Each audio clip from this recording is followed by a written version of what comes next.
Hi అండి, నమస్తే. Welcome to Lakshmi's cooking. ఈరోజు నేను హైదరాబాదీ స్టైల్లో చికెన్ దమ్ బిర్యానీని ఎలా తయారు చేయాలో చూపిస్తున్నానండి. అందరికీ ఇంట్లో చేసుకొని తినాలని అనిపిస్తుంది కదా, కానీ చేసుకోవడం రాకో లేదంటే టేస్ట్ బాగోకో చేసుకోరు. కానీ ఈ వీడియో చూసి మీరు ట్రై చేసి చూడండి. చాలా టేస్టీగా, చాలా సింపుల్గా తయారు చేసుకోవచ్చు.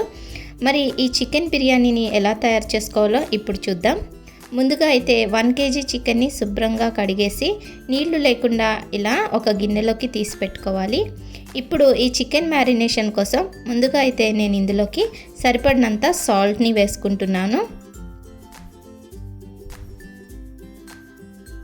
సరిపడినంత సాల్ట్ వేసుకున్నాక ఇందులోకి కారం 2 టీ స్పూన్స్ వేసుకోవాలి, లేదంటే మనకి స్పైస్ని బట్టి యాడ్ చేసుకోవచ్చు. అలాగే ఒక 1/2 టీ స్పూన్ అంతా పసుపుని కూడా ఇందులోకి వేసుకొని ఇప్పుడు ఇందులోకి గరం మసాలాని యాడ్ చేసుకుందాం. ఈ గరం మసాలా ఏంటంటే లవంగాలు, చెక్క, యాలకులు ఇవి మూడింటిని మిక్సీలో వేసుకొని ఇలా పౌడర్ చేసి వేసుకోవాలి. అన్నిటినీ ఒక 4 తీసుకుంటే సరిపోతుందండి 1 kg చికెన్కి. ఇందులోనే 2 పచ్చిమిర్చిని కూడా వేసుకొని ఫ్రైడ్ ఆనియన్స్ వేసుకోవాలి. ఈ చికెన్ బిర్యానీలోకి ఫ్రైడ్ ఆనియన్స్ వేసుకుంటే టేస్ట్ చాలా బాగుంటుందండి. ఇప్పుడు కొన్ని ఫ్రైడ్ ఆనియన్స్ తీసుకొని ఈ చికెన్లోకి వేసేసుకోవాలి. మిగిలింది కొంచెం ఉంచుకోవాలండి దమ్ చేసేటప్పుడు రైస్ మీద వేసుకోవడానికి. ఇవన్నీ వేసుకున్నాక ఇందులోకి కట్ చేసుకున్న కొంచెం కొత్తిమీర అలాగే పుదీనా కూడా ఇందులోకి వేసుకోవాలి. ఇప్పుడు చికెన్ బిర్యానీ మరింత టేస్టీగా ఉండాలంటే ఇప్పుడు ఒక పేస్ట్ని యాడ్ చేసుకోవాలి. అందుకోసం మిక్సీ జార్లో ఒక 10 వరకు జీడిపప్పులు తీసుకొని ఇలా ఫస్ట్ పౌడర్ చేసుకోవాలి. ఈ పౌడర్ చేసుకున్నాక ఇందులో 2 ఉల్లిపాయలని కూడా వేసుకొని మెత్తగా పేస్ట్ చేసుకోవాలి. ఇప్పుడు దీన్ని పక్కన పెట్టుకోవాలి.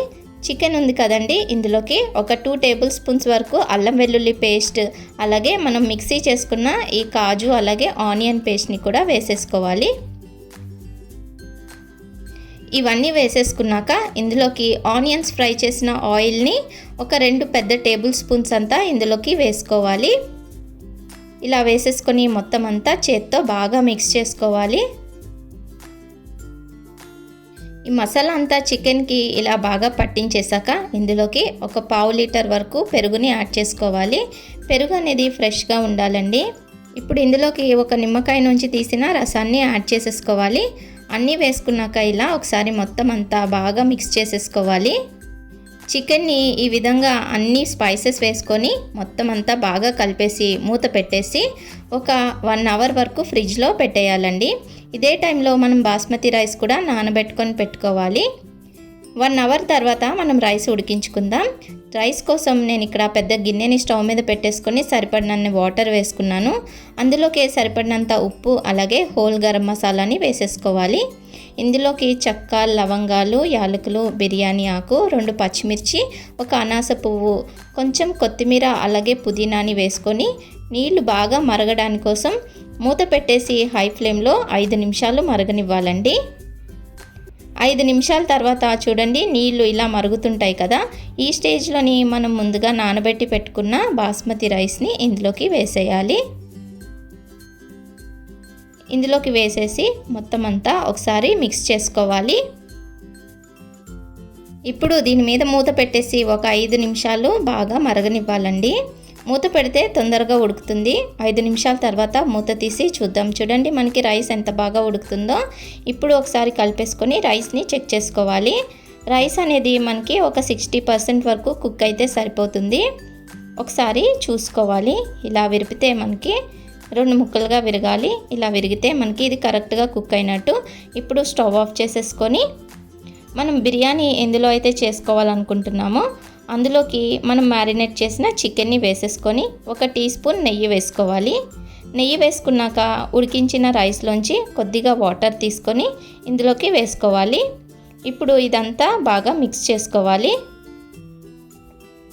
ఇలా అంతా మిక్స్ చేసేసుకున్నాక దీని మీద రైస్ని లేయర్గా వేసేసుకోవాలి. ఇలా రైస్ని మొత్తం ఇలా స్ప్రెడ్ చేసేసుకున్నాక దీని మీద ఇప్పుడు పైనుంచి కట్ చేసుకున్న కొత్తిమీర అలాగే పుదీనా, ఫ్రైడ్ ఆనియన్స్ని కూడా వేసేసుకోవాలి పైనుంచి. ఇప్పుడు లాస్ట్లో ఒక టీ స్పూన్ నెయ్యి వేసేసుకొని స్టవ్ మీద పెట్టుకొని మూత పెట్టేసి హై ఫ్లేమ్లో ఒక 5 నిమిషాలు ఉడకనివ్వాలి. 5 నిమిషాల తర్వాత దీన్ని పూర్తిగా సిమ్లో పెట్టేసి మనం ఏదైతే రైస్ ఉడికించుకున్నామో ఆ నీళ్ళని దీని మీద బరువు పెట్టేసి ఒక 15 మినిట్స్ సిమ్లో కుక్ చేసుకుంటే మనకి సరిపోతుందండి. మొత్తం అంతా అయిపోయాక చూద్దాం చూడండి ఇప్పుడు ఉడికిందో లేదో బిర్యానీ. 5 నిమిషాలు హై ఫ్లేమ్లో అలాగే 15 నిమిషాలు సిమ్లో పెట్టుకొని ఉడికించుకుంటే మన బిర్యానీ తయారైపోతుందండి. బిర్యానీ ఉడికిందో లేదో తెలియాలంటే ఇలా గరిట పెట్టి చూస్తే మనకి తడి అనేది అంటుకోకూడదు గరిటకి. అలాగే రైస్ కూడా పొడి పొడిలాడుతూ రావాలి.